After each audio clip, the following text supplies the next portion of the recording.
एक लड़की की जिंदगी में एक घोस्ट आता है जो उसकी पूरी लाइफ बदल के रख देता है। शुरू शुरू में वो उससे छुटकारा पाना चाहती है, पर जब कहानी आगे बढ़ती है तो कई चौंकाने वाली चीजें सामने आती है। फिल्म की शुरुआत में कई गुंडे मिलकर एक आदमी को मारने की कोशिश कर रहे होते हैं, पर वो अकेला इन पर भारी पड़ता है। एक एक करके सबको धूल चटाने के बाद जब उसे लगता है कि अब कोई भी नहीं बचा है, तब वो शांति से एक जगह बैठ जाता है और तभी पीछे से कोई गोली चला के उसे मार डालता है। जिसके बाद उसकी बॉडी को वहाँ से हटाकर पूरी जगह की सफाई करके सारे सबूत मिटा दिए जाते हैं। इन सब में जो गोली उसे लगी थी उसका खोल वहीं पर पड़ा रह जाता है और ये खोल गलियों सड़कों पर ठोकरे खाते हुए शहर तक पहुंच जाता है। वहीं एक कॉलेज की लड़की भूमिका को दिखाया जाता है जो पार्ट टाइम रेस्टोरेंट में काम करती है, पर असल में वो एक इन्फ्लुएंसर बनना चाहती है और इसके लिए वो कतायमा नाम के एक सोशल मीडिया स्टार से मिलने जाती है। भूमिका उसे बताती है कि वो भी उसी की तरह कंटेंट क्रिएटर बनना चाहती है, पर कतायमा उसकी बातें अवॉइड करता है और उसे नशा करने के लिए कहता है। भूमिका नशे के लिए साफ साफ मना करती है। वो बस कैसे भी करके उससे अपना काम निकलवाना चाहती है, पर वो आदमी तो लगातार पीते ही जाता है। उसके चक्कर में वो अपनी लास्ट ट्रेन भी निकाल देती है। पूरी रात इसी बार में पीने के बाद सुबह दोनों वहाँ से निकलते हैं। सारी रात कतायमा बस फालतू की बातें ही करता रहा। भूमिका को उससे मिलने का कोई फायदा नहीं होता। उसका मन कर रहा था कि कतायमा को लात मार के वहीं गिरा दे, पर वो ऐसा नहीं करती। घर जाते समय भूमिका सीढ़ियों में गिर जाती है और देखती है कि उसके सामने कोई बुलेट का खोल पड़ा है। वो उसे उठाकर देखती है तो कुछ पल के लिए जिस गन से वो गोली चली थी उसके विजन्स दिखाई पड़ते हैं। वो जल्दी से खुद को संभालती है और खोल को अपने पर्स में डालकर घर की तरफ निकल जाती है। अपार्टमेंट के सामने उसकी फ्रेंड माहो खड़ी थी जो बताती है कि वो आज अपने घर नहीं जा सकती। भूमिका उसके चेहरे की चोट को देखकर कहने लगती है कि तुम उससे ब्रेकअप क्यों नहीं कर लेती, जिसके बाद दोनों घर में चली आती है। अचानक भूमिका देखती है कि दरवाजे के पास कोई आदमी खड़ा है, जिसे देखकर वो चौंक जाती है। माहो पूछती है क्या हुआ, तो कहने लगती है कि ये आदमी कौन है। माहो नजर घुमाकर दरवाजे की ओर देखती है और कहती है कि तुम क्या बोल रही हो, वहाँ पर तो कोई भी नहीं है। भूमिका कहती है वो आदमी पूरा ब्लड में सना हुआ है और माहो को लगने लगता है कि जरूर उसने कोई नशा किया है। भूमिका उस आदमी की तरफ कुछ फेंकती है जो उसके आर पार निकल जाता है और ये देखते ही वो भूत भूत चिल्लाने लगती है। माहो भी उसे देखकर थोड़ा घबरा जाती है। वो उसे शांत करने की कोशिश कर रही होती है और जब वो आदमी वहाँ से गायब हो जाता है तब जाकर भूमिका की सांस में सांस आती है। तभी माहो के पास कोई मैसेज आता है और वो कहती है कि मुझे जाना होगा। जाने से पहले वो भूमिका को डॉक्टर से मिलने की सलाह देकर जाती है। भूमिका जैसे ही अपार्टमेंट का दरवाजा बंद करके घूमती है, पीछे से उसी आदमी की आवाज आती है कि क्या उसे जाने देना ठीक था। भूमिका डर के मारे कोने में सिमट जाती है और कहती है कि इसने बात की। फिर दरवाजा खोलकर भागने की कोशिश करती है, पर जब वो आदमी देखता है कि ये गिरने वाली है तो उसका हाथ पकड़ लेता है,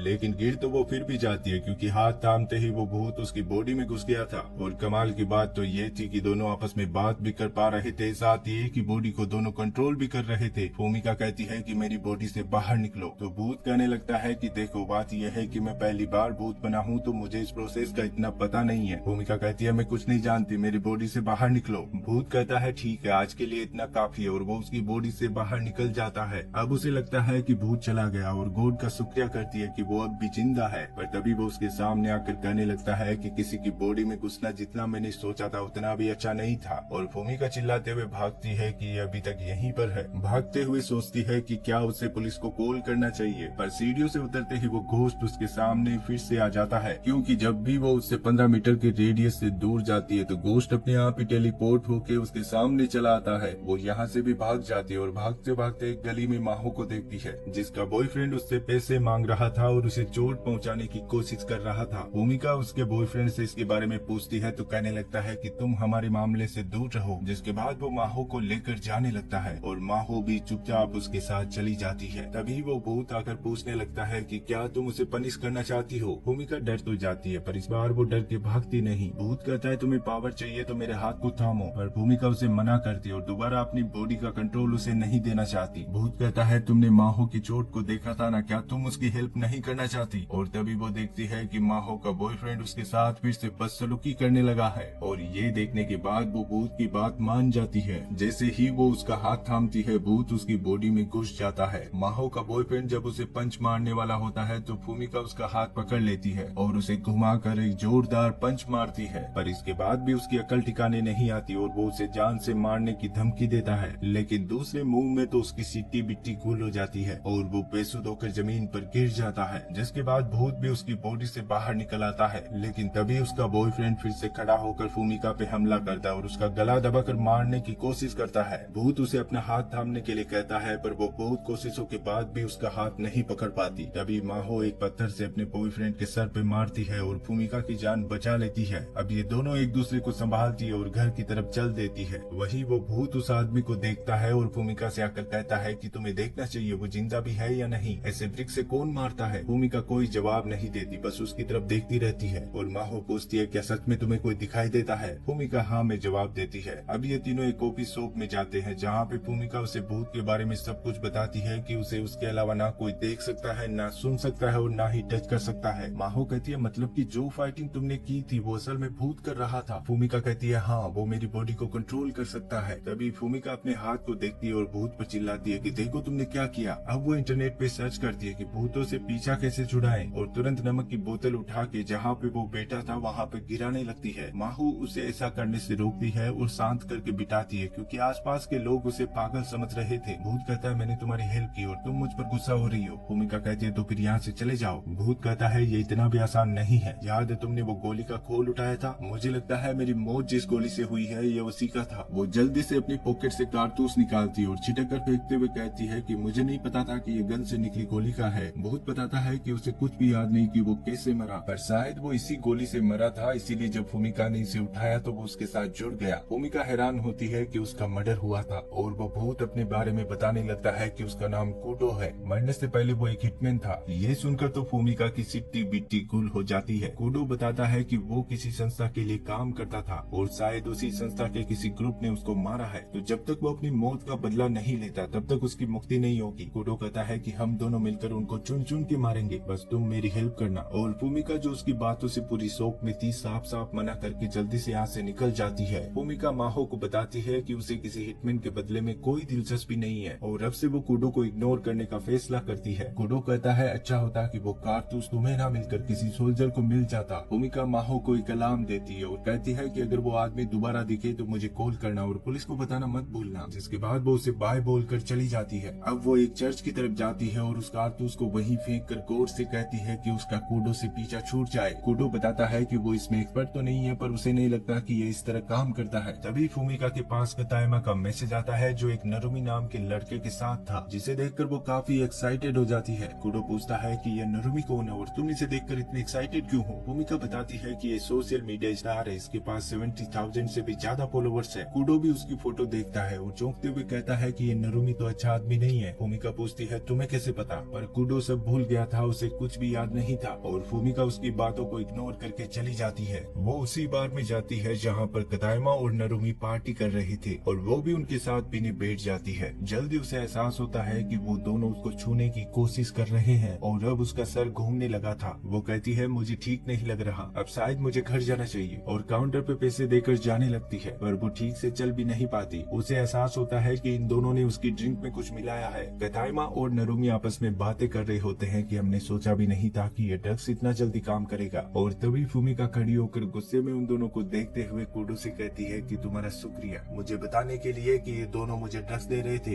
एक्चुअली हुआ यूँ था कि उस समय कूडो को याद आ गया था और उसने भूमिका को बताया कि नरुमी और कतायमा लड़कियों को ड्रग्स देते हैं और फिर उनका फायदा उठाते हैं और इनके बारे में वो इसलिए जानता है क्योंकि कूडो जिस संस्था के लिए काम करता था वो ऐसी पिल्स बनाती है और उसने कई बार इन दोनों को वहाँ से पिल्स खरीदते देखा था। भूमिका उसकी बातों का विश्वास तो नहीं करती, पर वो कोई भी रिस्क नहीं लेना चाहती, इसलिए वो कूडो से कहती है कि अगर ये सच हुआ तो मैं उनकी हड्डियां तोड़ दूंगी। कूडो पूछता है, पर तुम भला ये कैसे कर पाओगी? और वो कहती है कि मैं तुम्हें अपनी बॉडी में आने दूंगी। कूडो कहता है, पर मैं तुम्हारी हेल्प क्यों करूँ? भूमिका कहती है, इसके बाद मैं भी तुम्हारी हेल्प करूंगी। कूडो कहता है, ठीक है, पर मुझे लगता है कि बारटेंडर और स्टाफ भी उनसे मिले हुए हैं और होता भी बिल्कुल ऐसा ही है। पर बारटेंडर जब उसकी ड्रिंक में ड्रग्स मिलाता है तो कूडो उसे बता देता है। भूमिका उन दोनों से कहती है कि मुझे पता है तुम लोगों ने मेरी ड्रिंक में ड्रग्स मिलाया है, चुपचाप खुद को पुलिस के हवाले कर दो, नहीं तो अच्छा नहीं होगा। पर वो दोनों उस पर हंसने लगते हैं और बताते हैं कि पुलिस उनका कुछ नहीं बिगाड़ सकती। जिसके बाद भूमिका कूडो के साथ कनेक्ट होती है और कहने लगती है कि अब पछताने के लिए बहुत देर हो चुकी है। कतायमा उसका मजाक उड़ाता है, इसलिए वो सबसे पहले उसी की छुट्टी करती है।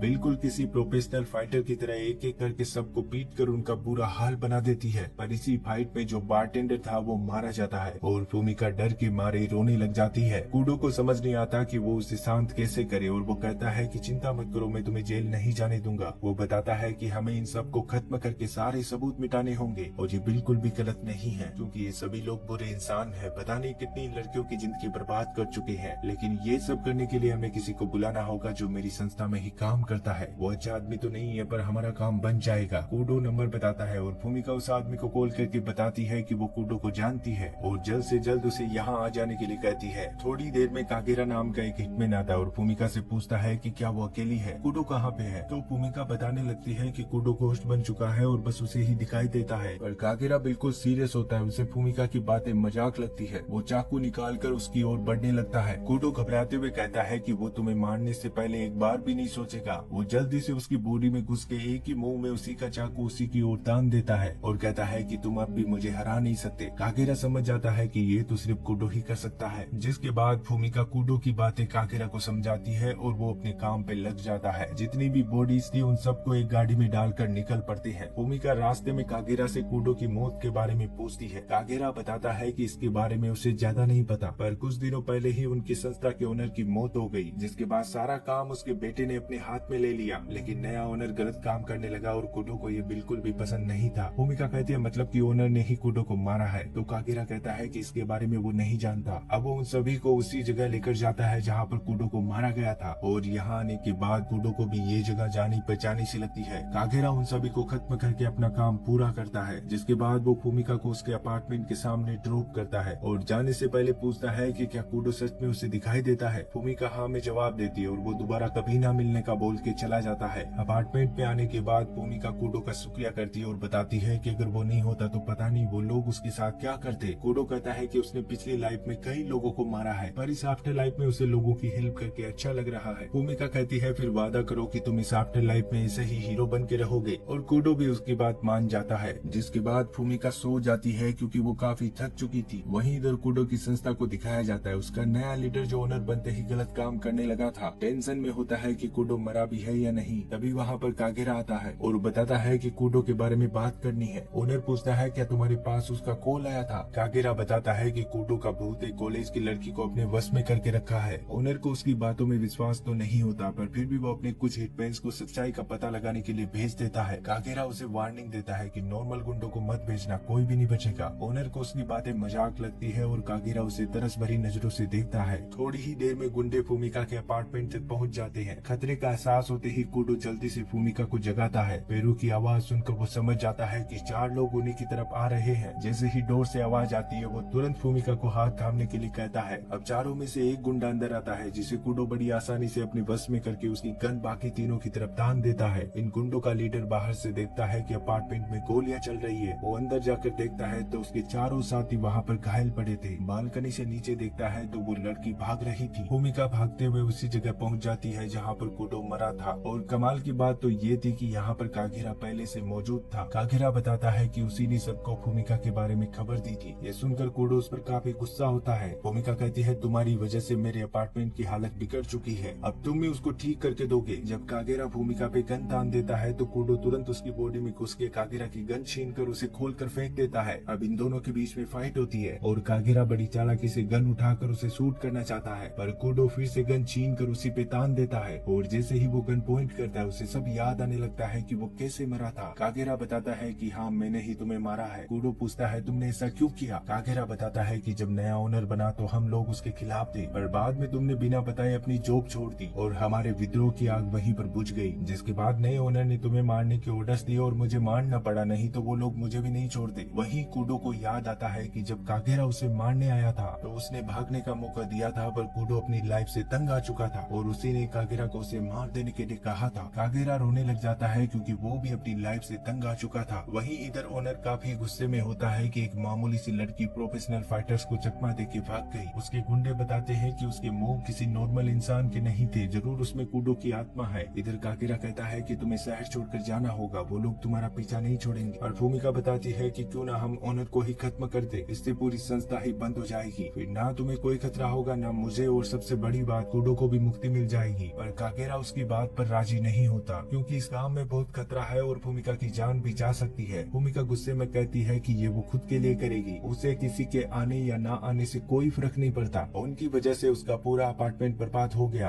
और अब वो संस्था के ओनर को नहीं छोड़ने वाली। जिसके बाद वो कूडो को लेकर यहाँ से चली जाती है। थोड़ी देर में कागेरा कार लेकर इनके पास आता है और कहता है कि ठीक है, अगर तुम्हें मरना ही है तो मैं भी तुम्हारे साथ हूँ। अब ये तीनों संस्था के बाहर पहुँच जाते हैं। कागेरा पहले अंदर जाता है ताकि कितने गुंडे कहाँ पर है उनकी लोकेशन का पता लगा सके, और फूमिका कूडो के साथ हथियारों के गोदाम की तरफ जाती है। कूडो आगे रहता है और फूमिका को अलर्ट करता रहता है क्योंकि उसे कोई नहीं देख सकता पर वो तो सबको देख सकता है। इस तरह दोनों हथियारों के गोदाम में पहुंच जाते हैं और जरूरत के सारे हथियार लेकर कागेरा को इन्फॉर्म करते हैं और वो भी इनके साथ मिल जाता है। अब कूडो फूमिका की बॉडी में घुस जाता है और गुंडों पर हमला करते हैं। यहाँ पर एक जोरदार शूट आउट होता है जिसमें लगभग सभी गुंडे मारे जाते हैं। लास्ट में ओनर बचता है और कूडो उसके दोनों पैरों पर गोली मार के घुटनों के बल बिठा देता है। फूमिका ओनर से कहती है कि मुझे मेरे अपार्टमेंट के पैसे चाहिए। ओनर कहता है क्या मतलब, एक अपार्टमेंट के लिए तुमने मेरे पूरे एम्पायर की बैंड बजा दी। पर असल में फूमिका ने ये सब कूडो को मुक्ति दिलवाने के लिए किया था, जिसके बाद कागेरा ओनर को खत्म कर देता है। फूमिका खुश होती है कि सब खत्म हो गया और साथ ही उसे काफी पेन भी हो रहा था क्योंकि उसकी बॉडी के सारे अंजर पंजर हिल चुके थे। अब वो लंगड़ाते हुए घर की तरफ चल देती है और साथ ही कूडो का हर एक चीज के लिए शुक्रिया करती है। तभी देखती है कि कूडो उसके पीछे नहीं है। कागेरा पूछता है कूडो ने क्या बोला, तो कहने लगती है कि शायद वो चला गया। ये सुनकर कागेरा काफी खुश होता है। कागेरा कहता है कि मैं तुम्हारे अपार्टमेंट का खर्चा दे दूंगा, जिसके बाद हम कभी नहीं मिलेंगे। फूमिका उसका शुक्रिया करके अपने घर की तरफ निकल जाती है। कुछ दिनों बाद हम देखते हैं कि फूमिका जब सीढ़ियों से गुजरती है तो उससे वही कारतूस फिर से मिलता है, जिसे देखकर उसके चेहरे पे मुस्कान आ जाती है। वो उसे अपने पर्स में ये सोच कर रख लेती है कि क्या पता कूडो उससे मिलने दोबारा आ जाए। और इसी के साथ ये फिल्म यहीं पर खत्म हो जाती है। Thanks for watching.